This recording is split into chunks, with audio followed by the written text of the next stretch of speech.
कभी ट्रैफिक का शोर, कभी पड़ोस में चल रही कंस्ट्रक्शन या फिर देर रात तक बजते लाउडस्पीकर। हम अक्सर इन आवाज़ों को जिंदगी का हिस्सा मानकर नज़रअंदाज कर देते हैं। पर क्या हो अगर मैं ये कहूं कि ये सिर्फ एक झुंझुलाहट नहीं बल्कि एक बहुत ही गंभीर समस्या है। आज हम इसी ध्वनि प्रदूषण की अनदेखी दुनिया में थोड़ा गहराई से उतरेंगे और समझेंगे कि भारत में इसके क्या असर हैं और क्या नियम कानून हैं। तो आज हम क्या क्या देखने वाले हैं? सबसे पहले हम समझेंगे कि आखिर कोई आवाज प्रदूषण कब बन जाती है। फिर देखेंगे कि ये हमारी सेहत और हमारे पर्यावरण पर कैसे असर डालती है। इसके बाद हम भारत के संविधान में दो अधिकारों के बीच के एक दिलचस्प टकराव को समझेंगे और फिर उन नियमों पर नजर डालेंगे जो शोर को कंट्रोल करते हैं। और हाँ, सबसे आखिर में ये भी जानेंगे कि अगर ये नियम तोड़े जाएं तो एक आम नागरिक क्या कर सकता है। चलिए तो फिर सबसे पहले और सबसे जरूरी सवाल से ही शुरू करते हैं। आखिर वो कौन सी लाइन है जिसे पार करते ही एक मामूली सी आवाज प्रदूषण का रूप ले लेती है? सोचिए, जब सड़क पर कोई जोर से हॉर्न बजाता है या किसी फंक्शन में बहुत तेज म्यूजिक बजता है, तो क्या वो सिर्फ एक पल की परेशानी है या फिर वो उससे कहीं ज्यादा कुछ और है? यही सवाल हमें इस पूरे मुद्दे के सेंटर में ले जाता है।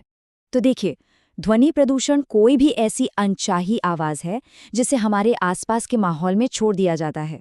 यहाँ जरूरी बात सिर्फ आवाज का तेज होना नहीं है, बल्कि उसका अनचाहा होना है। मतलब एक ऐसा प्रदूषण जो हमारी मर्जी के बिना हमारी जिंदगी में जबरदस्ती घुसाता है। और इसे हल्के में बिल्कुल मत लीजिएगा। कानूनी विश्लेषण में इसे धीमा हत्यारा और अदृश्य सार्वजनिक दुश्मन जैसे भारी भरकम नामों से पुकारा गया है।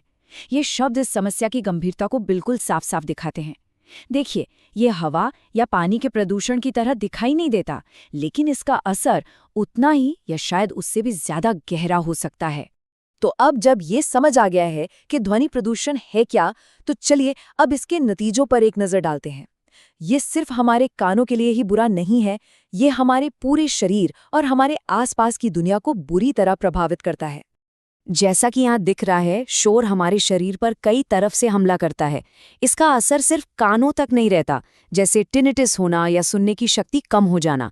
नहीं, ये हाई ब्लड प्रेशर और दिल की बीमारियों को जन्म दे सकता है, हमारी नींद खराब कर सकता है और हमारी मेंटल हेल्थ पर भी बहुत बुरा असर डालता है, जिससे स्ट्रेस, याददाश्त में कमी और यहाँ तक कि डिप्रेशन जैसी परेशानियां भी हो सकती हैं। और ये समस्या सिर्फ हम इंसानों तक ही सीमित नहीं है। ध्वनि प्रदूषण जानवरों के लिए भी एक बहुत बड़ा खतरा है। ये उनके आपस में बात करने, अपने साथी को खोजने और शिकारियों से बचने की काबिलियत में रुकावट डालता है। तेज आवाज़ें जानवरों को उनके घर छोड़ने पर मजबूर कर सकती हैं। इसका एक बहुत ही चौंकाने वाला उदाहरण है नौसेना के सोनार से होने वाला शोर, जिसे व्हेल मछलियों के बड़ी तादाद में समुद्र किनारे आकर मरने की एक बड़ी वजह माना जाता है।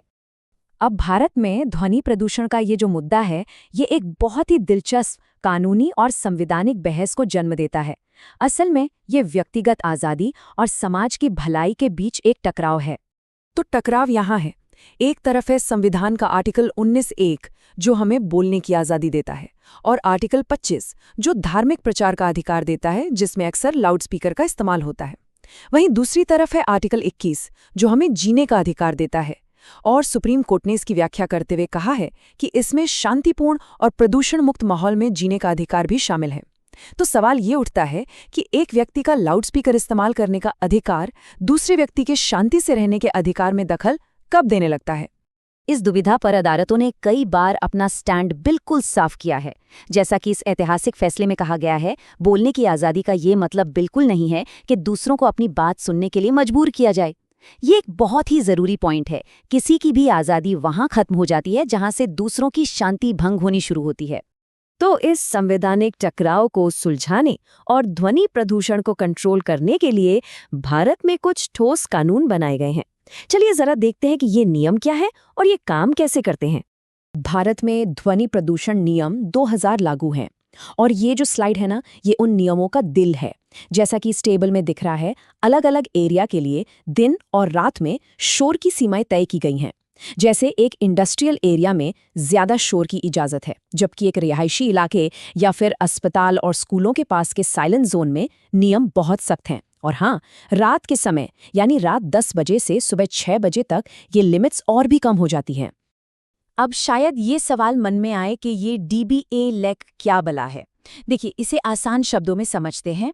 डेसिबल या डीबी आवाज की तेजी को नापने का एक यूनिट है, जैसे हम तापमान को डिग्री में नापते हैं। इसमें ए का मतलब है कि इसे हमारे कानों की सुनने की क्षमता के हिसाब से एडजस्ट किया गया है, और LEQ का मतलब है एक तय समय में आवाज का औसत स्तर।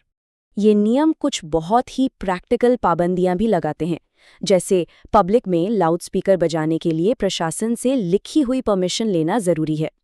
रात 10 बजे के बाद इनका इस्तेमाल आमतौर पर बैन है, हालांकि साल में 15 दिनों के लिए कुछ घंटों की छूट मिल सकती है। इसी तरह साइलेंट जोन में हॉर्न बजाना या पटाखे फोड़ना भी मना है। तो अब हम नियम तो जान गए हैं, लेकिन सबसे बड़ा सवाल तो ये है कि अगर कोई इन नियमों को तोड़ता है तो होता क्या है। एक नागरिक होने के नाते शांति का जो हमारा अधिकार है वो सुरक्षित कैसे होता है। प्रोसेस असल में काफी सीधा साधा है। अगर लगता है कि शोर की मात्रा तय लिमिट से 10 डेसिबल से ज्यादा है या किसी और नियम का उल्लंघन हो रहा है तो शिकायत की जा सकती है। ये शिकायत आप जिला मजिस्ट्रेट, पुलिस कमिश्नर या किसी और संबंधित अधिकारी से कर सकते हैं। और सबसे जरूरी बात यह है कि कानून के मुताबिक अधिकारी को आपकी शिकायत पर एक्शन लेना ही होगा। और आखिर में भारत के सुप्रीम कोर्ट का ये बयान इस पूरी बहस का सार है। शांति सिर्फ एक पसंद नहीं है, ये एक जरूरत है, ये एक मानवाधिकार है।